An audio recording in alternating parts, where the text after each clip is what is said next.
सूरजगढ़ पहाड़ों के बीच बसा एक शांत गांव। लोग कहते हैं कि यह गांव कई हजारों साल पुराना है। गांव के पास एक नदी बहती है। आज भी उस नदी के किनारे हजारों साल पहले के खंडहर हैं जो इस गांव की विरासत को बताते हैं। गांव के बारे में बहुत सारी कहानी लोगों के बीच घूमती रहती है। कहते हैं कि सूरजगढ़ किसी जमाने में किसी राजा की राजधानी हुआ करता था। इसी गांव में रहता था एक लड़का, अर्जुन। अर्जुन बचपन से ही अपने दादा से सूरजगढ़ के राजाओं की वीरता की कहानियां सुनता आया था।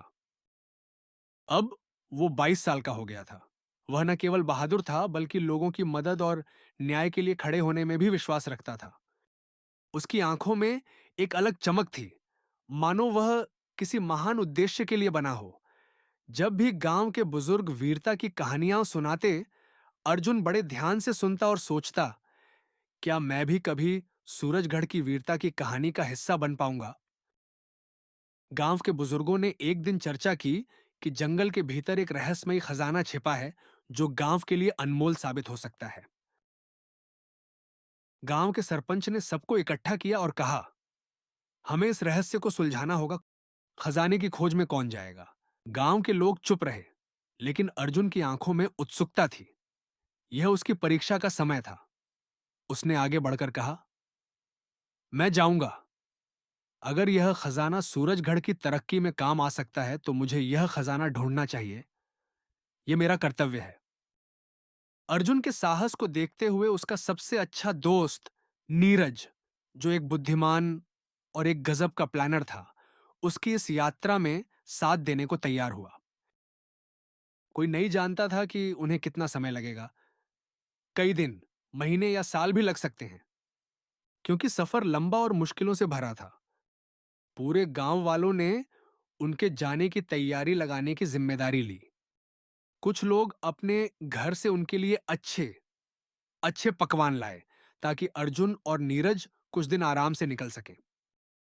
गांव के सरपंच ने उन्हें एक पुराना नक्शा दिया जो उन्हें उस खजाने तक पहुंचा सकता था। कुछ लोगों ने उन्हें टार्च और रस्सी दी ताकि उन्हें अंधेरे रास्तों में तकलीफ ना हो। अगले ही दिन, पहले सूरज की किरण के साथ, दोनों दोस्तों ने बड़ों के आशीर्वाद के साथ यात्रा की शुरुआत की। दोनों दोस्तों ने खजाने का नक्शा देखा और आगे बढ़े। जैसे जैसे वे आगे बढ़ते गए, जंगल घना और रहस्यमयी होने लगा। यहाँ के पेड़ अजीब आकृतियों में मुड़े हुए थे और पक्षियों की आवाजें डरावनी लग रही थी। एक रात दोनों ने जंगल में गुजारी। अगले दिन उन्होंने फिर शुरुआत की। कुछ घंटे चलने के बाद उन्हें एक पुराना मंदिर मिला। वो दोनों बहुत थक चुके थे। उन्होंने सोचा कि थोड़ी देर यही मंदिर की सीढ़ियों पर थोड़ा आराम कर ले। तभी उनकी नजर पास एक बड़े पत्थर पर गई। शायद उस पर कुछ लिखा हुआ था। अर्जुन ने पत्थर ऊपर से धूल साफ की। उसने देखा पत्थर पर लिखा था, सच्चा योद्धा ही इस मार्ग को पार कर सकता है। अर्जुन और नीरज एक दूसरे को देखते हैं। दोनों के आत्मविश्वास में कोई कमी नहीं थी। कुछ देर आराम करने के बाद दोनों आगे बढ़ने लगते हैं। कुछ देर चलने के बाद अर्जुन ने देखा कि आगे एक गहरी खाई है जिसके पार जाना मुश्किल था। अर्जुन और नीरज सोच में पड़ जाते हैं। उनके मन में शंकाएं आने लगती हैं कि वह दोनों खजाने तक कैसे पहुंचेंगे। अर्जुन उदास होने लगता है। तभी नीरज बोलता है, अगर हम लकड़ियां और रस्सी को जोड़कर एक पुल बना लें तो इसे पार कर सकते हैं। वे दोनों कड़ी मेहनत से मजबूत लकड़ियां काटने लगे। फिर उन्हें रस्सियों से कसकर बांधना शुरू किया। धीरे धीरे उन्होंने एक अस्थायी पुल तैयार कर लिया।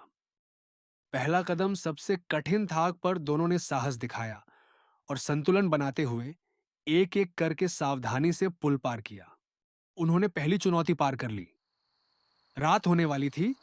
उन्होंने एक बरगद के पेड़ के नीचे रात बिताने का निर्णय लिया। रात के घने अंधेरे ने और जानवरों की डरावनी आवाजों ने उनका हौसला कम करने की बहुत कोशिश की, लेकिन अर्जुन के साहस में कोई कमी नहीं आई। अगले दिन वो फिर खजाने की खोज में निकल पड़े। कई घंटों तक चलने के बाद अचानक उन्हें एक गुफा दिखाई दी। नीरज और अर्जुन ने नक्शा खोलकर देखा। नक्शे में लिखा था कि यही गुफा राजा के खजाने की ओर जाती है। जैसे ही अर्जुन और नीरज गुफा के द्वार पर पहुंचे, वहां एक अजीब शांत माहौल था। हवा धीमी लेकिन भारी महसूस हो रही थी, मानो कोई अनदेखी शक्ति वहां मौजूद हो।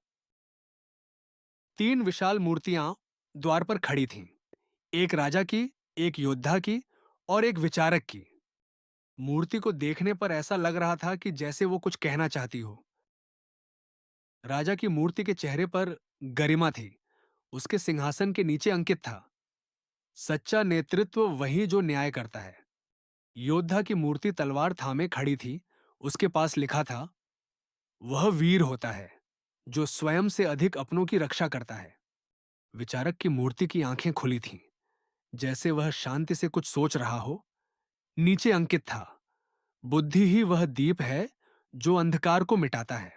अर्जुन ने ध्यान से देखा, इन तीनों में कोई विशेष संबंध था। तभी उसकी नजर राजा की मूर्ति नीचे रखे एक पत्र पर पड़ी।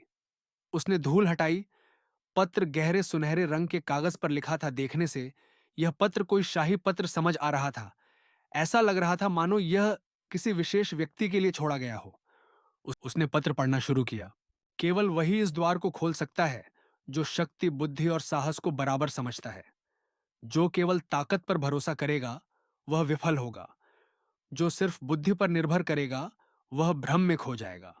जो साहस के बिना चलेगा वह अधूरा रह जाएगा। अर्जुन ने पत्र को ध्यान से पढ़ा और फिर मूर्तियों की ओर देखा। उसे अब समझ में आ रहा था, यह सिर्फ एक प्रवेश द्वार नहीं बल्कि एक परीक्षा थी। क्या होगा अगर हम गलती कर दें? नीरज ने चिंतित स्वर में पूछा। हमें सोच समझकर आगे बढ़ना होगा, अर्जुन ने आत्मविश्वास के साथ जवाब दिया। उसने ध्यान से मूर्तियों के पास रखी शिलाओं को देखा। उनमें तीन अलग अलग चिन्ह बने हुए थे। अब उन्हें सही चिन्ह चुनकर द्वार खोलना था। जैसे ही अर्जुन ने अपना हाथ बढ़ाया, एक हल्की गूंज गुफा में गूंज उठी और एक गुप्त दरवाजा खुल गया। गुफा बहुत अंधेरी थी।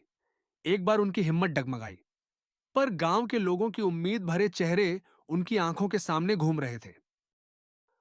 वो साहस के साथ आगे बढ़े। गुफा के अंत में एक सुनहरा द्वार था जिस पर तीन पहेलियां लिखी थीं। गुफा का अंत अंधेरे से घिरा था, लेकिन इस सुनहरे द्वार पर पड़ी तीन पहेलियां ही उसकी रहस्यमयी चाबी थीं। अर्जुन और नीरज दोनों ने अपनी सांसें थाम ली। आखिरकार वे किसी ऐतिहासिक रहस्य के द्वार पर खड़े थे। पहली पहेली, जो हर चीज को दूर करता है लेकिन खुद कभी रुका नहीं रहता। दोस्तों, आपको क्या लगता है इस पहेली का क्या जवाब होगा? अर्जुन ने गहरी सोच में डूबते हुए कहा, समय। दोस्तों, समय हर चीज को पीछे छोड़ देता है, यादें, घटनाएं, परिस्थितियां, लेकिन खुद कभी रुकता नहीं। ये निरंतर आगे बढ़ता रहता है, चाहे कुछ भी हो। जैसे ही यह शब्द गूंजा, द्वार की पहली परत धीरे धीरे खुलने लगी और अंदर से एक सुनहरी रोशनी बाहर आई। दूसरी पहेली, जिसे जितना बांटते हो उतना बढ़ता जाता है। अर्जुन इस पहेली को पढ़कर उदास हो गया। उसे कुछ समझ नहीं आ रहा था कि इसका जवाब क्या होगा। दोस्तों, अगर आप इस पहेली का जवाब जानते हैं तो कमेंट करना ना भूलें। नीरज ने अर्जुन की ओर देखा और मुस्कुराकर कहा, ज्ञान। ज्ञान जितना बांटते हो उतना बढ़ता जाता है। जब आप दूसरों को सिखाते हैं या साझा करते हैं तो आपकी समझ और भी गहरी हो जाती है। द्वार की दूसरी परत भी खटाक की आवाज के साथ खुल गई और अंदर से एक हल्की हवा बाहर निकली, मानो किसी ने सदियों बाद इसे छेड़ा हो। तीसरी पहेली, जिसमें सबसे ज्यादा ताकत होती है लेकिन वह दिखाई नहीं देता। अर्जुन ने अपने अंदर गहरी भावना महसूस की। उसने आत्मविश्वास से कहा, साहस। दोस्तों, यह इंसान के अंदर सबसे बड़ी ताकत होती है, जो उसे कठिन परिस्थितियों को पार करने में सक्षम बनाती है। लेकिन इसे देखा नहीं जा सकता, सिर्फ अनुभव किया जा सकता है। और एक गर्जना सी हुई। सुनहरे द्वार ने अपनी आखिरी परत खोल दी।